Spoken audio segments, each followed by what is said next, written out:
variables are. There's no label there.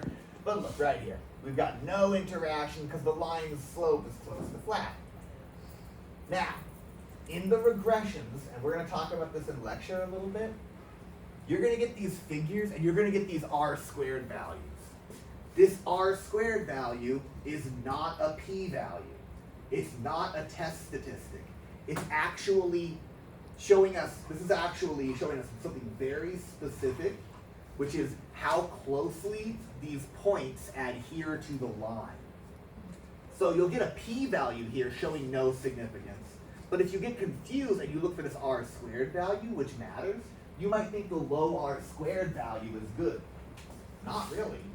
I mean, good, bad, you know that technically there's no good or bad here, but not for showing, significant findings.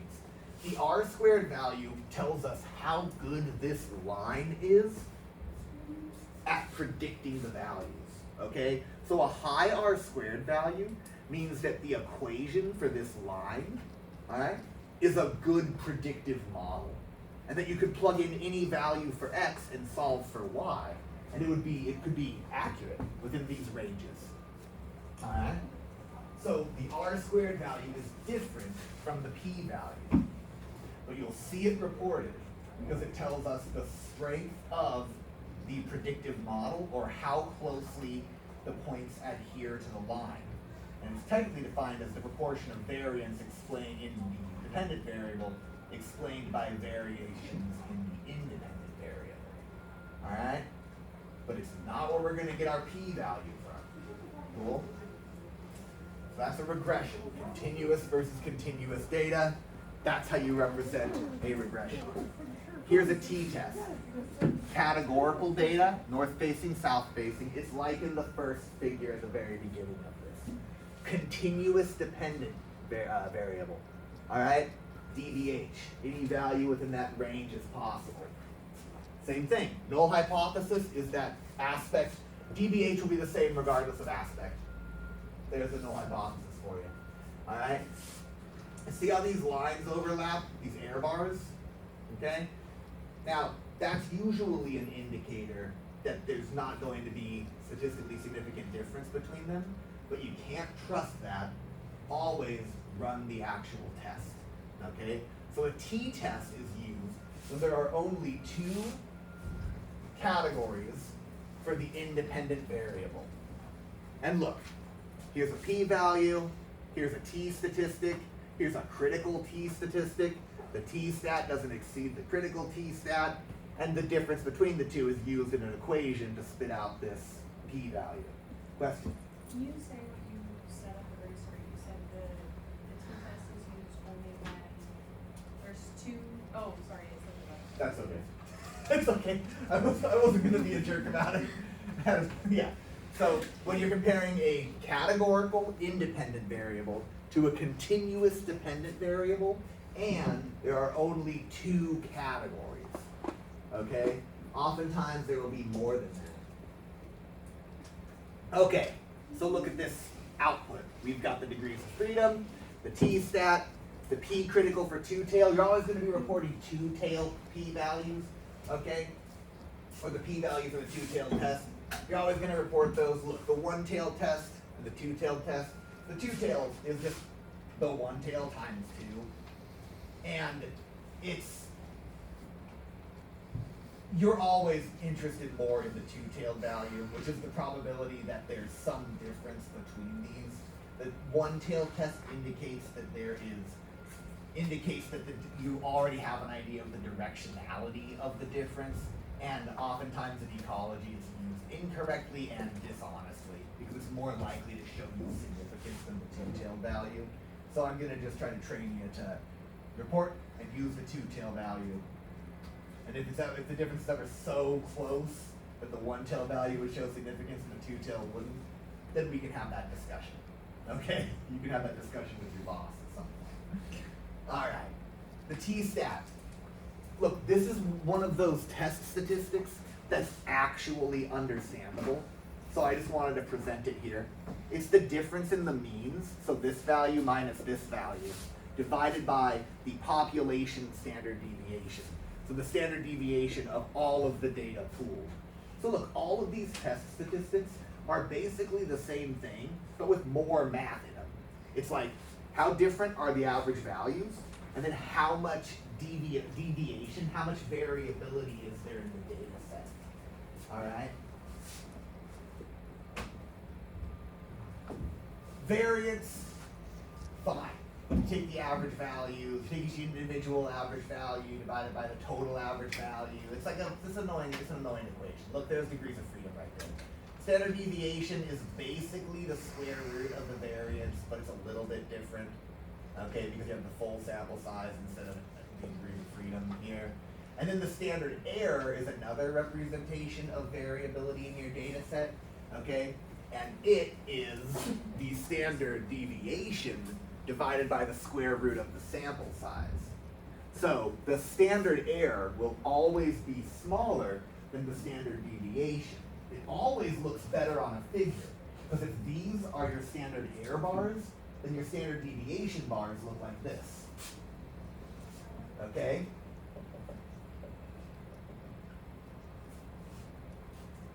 Just mathematically. I mean, look. The standard error is the standard deviation divided by something. All right, cool. Now what do they represent? The standard deviation is the range of values that you would expect to see if you went out there and measured the size of one individual mouse. The standard error is the range of values you would expect to see if you repeated this study and took the average again. And since we care more about averages than about the individual mouse size, reporting the standard error is usually more honest.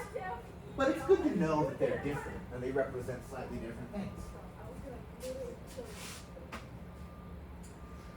Normally distributed data, we talked about this in lecture today, bell-shaped curve.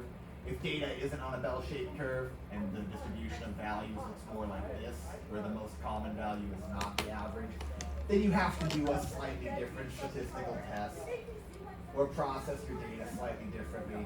In this class, we're just going to assume normally distributed data. I'll show you how to run the test for normalcy if you want, but it doesn't end up changing your life very much. Okay, t-tests. We're good. This is here so I can talk about the error bars. Regression versus correlation, all right?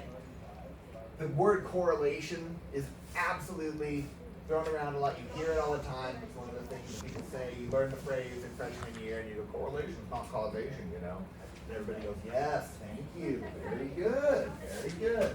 Good, well spent tuition, you know? Correlation versus regression. They are actually different tests, okay?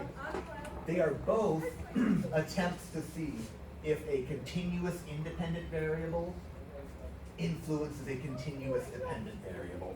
So both correlation tests and regressions take continuous, elevation, continuous versus continuous data, all right, and they determine if there's a relationship between the two. The benefit of the regression is that it spits out a predictive model, and we're just going to use regressions all the time. All right. There's some difference between them, but honestly, it's really hard to figure out like when is the best time to use a correlation analysis versus a regression analysis. The results tend to be very similar, and the regression has the additional benefit of giving you the impact of a change in one unit x on the variable y. So a regression, I don't know, for our purposes in ecology is usually just better than saying, yeah, they interact in some way. The regression tells us how they interact. Cool. The last test that we have to talk about really is the ANOVA, okay?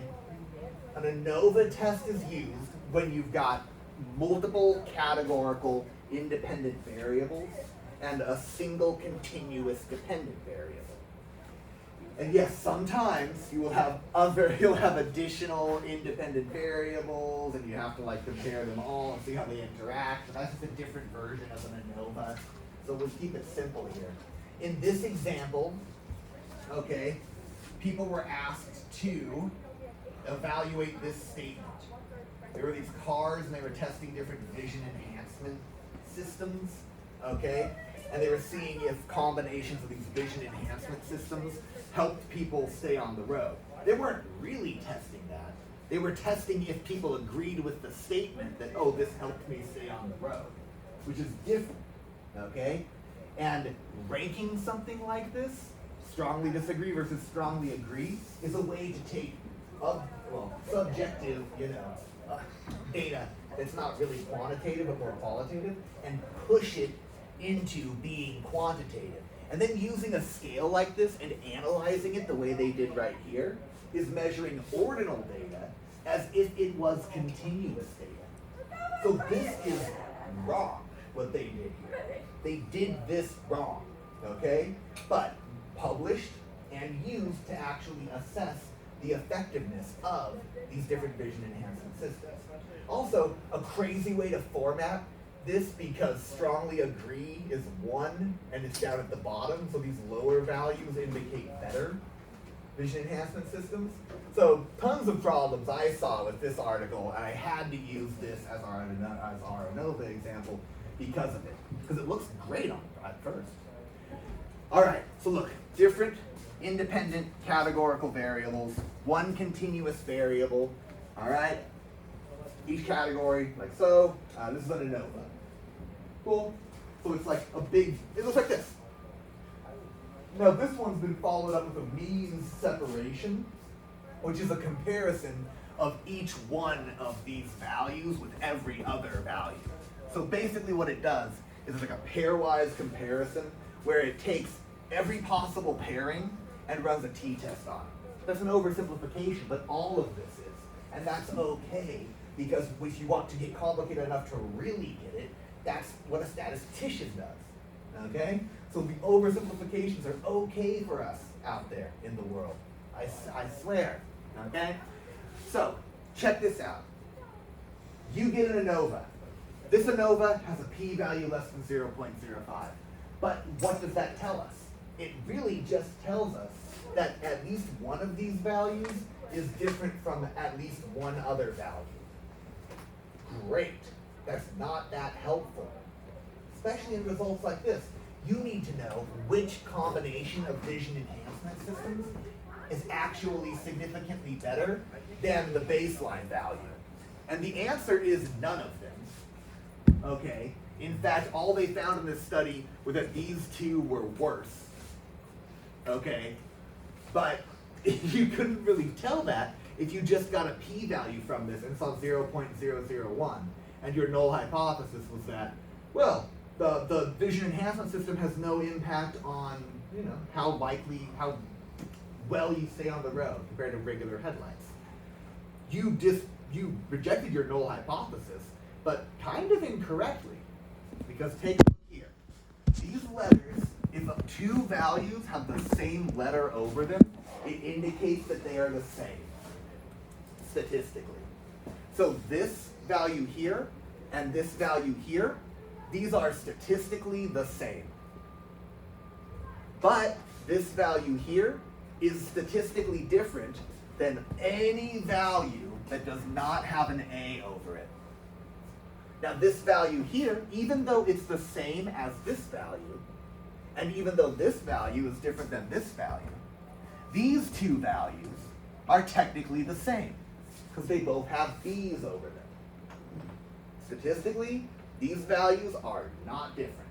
There's no effect. These two different vision enhancement systems, no impact. Okay?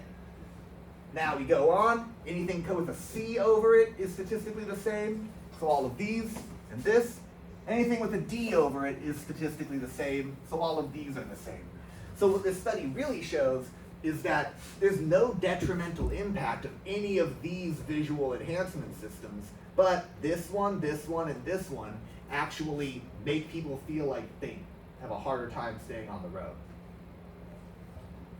That's how you actually interpret a figure like this. The analysis is an ANOVA, but the ANOVA doesn't tell us the letter part. That is the result of a means separation. So remember, all the ANOVA tells us is that at least one of these values is that at least one of these values is different from at least one of the other values. It's really important to know because people misinterpret ANOVAs all the time.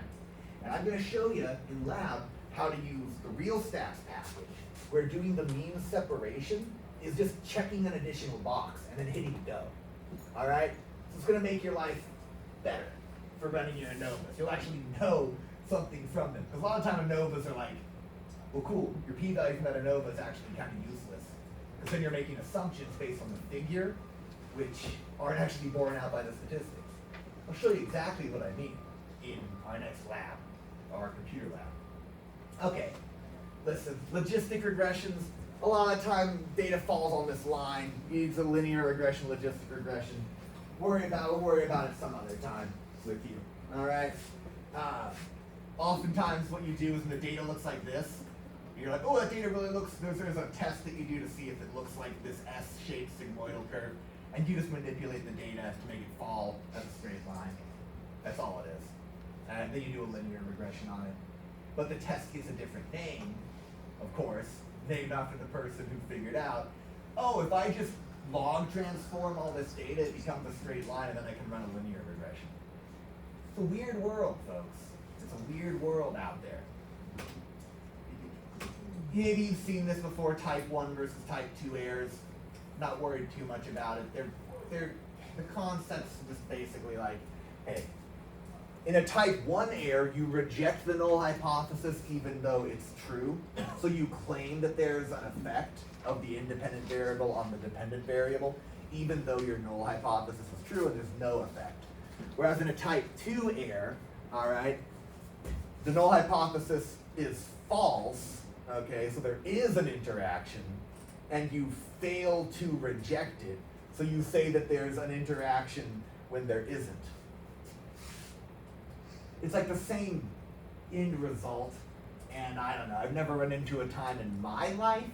I've been in academia, I was in science for a while as a grad student, and like, you know, I never ran into a point in my life where this actually mattered.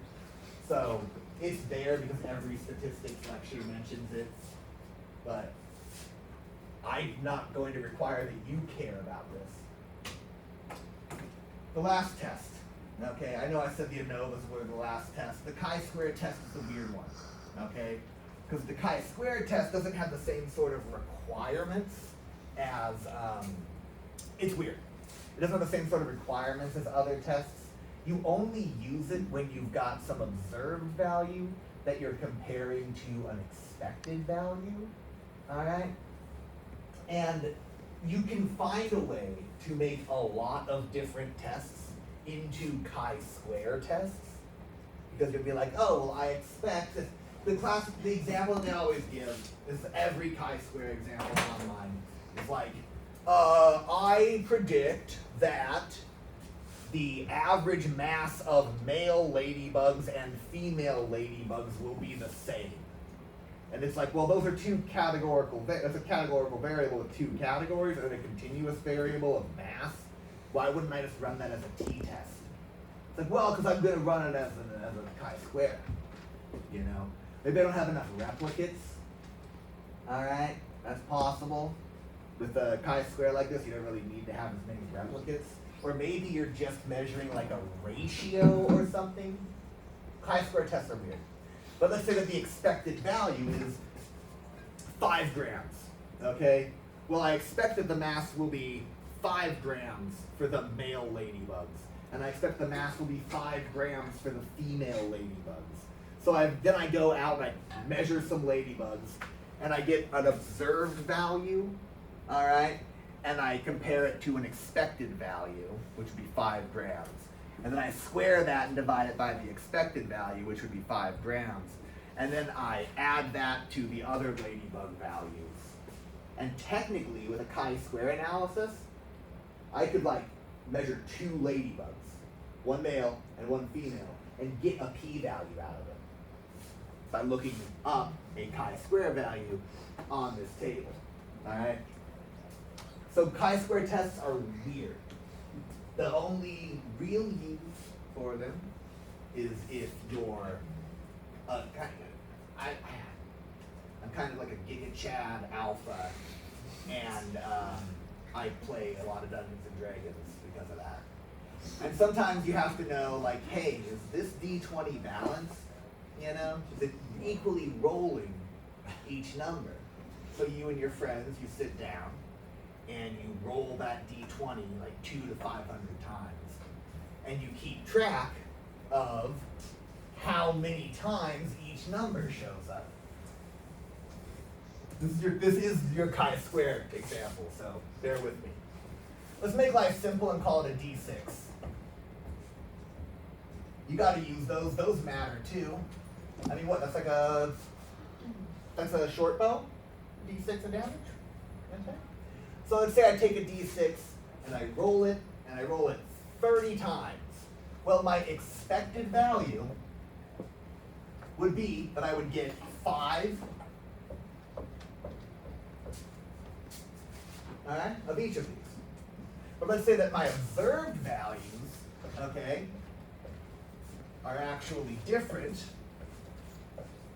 and I get 4 of these, and 6 of these, and 4 of these, and 3 of these, and 7 of these, and did I do the math right? 6, 14, 6, 10, 14, 17, 24, and 6 of these, okay? Well, that's pretty close, and there's chance and randomness here, but is it statistically different? And in that sort of situation, a chi-square test is perfect, all right? That's the perfect time to use this. Yeah. Just real quick, it looked like this.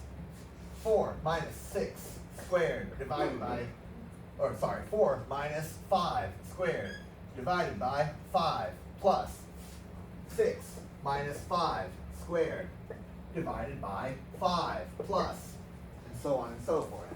The observed minus the expected squared over the expected. Add all those values together. Look up your degrees of freedom. Look up your value. If the value is really high, then your observed values were different from your expected values. Okay. Cool. If you ever need a tutorial on how to do the dice test, you just talk to me, and I'll run you through it in more detail. Okay. But this is the only way to statistically know. All right. Very cool. Looks like float your die in a cup of water.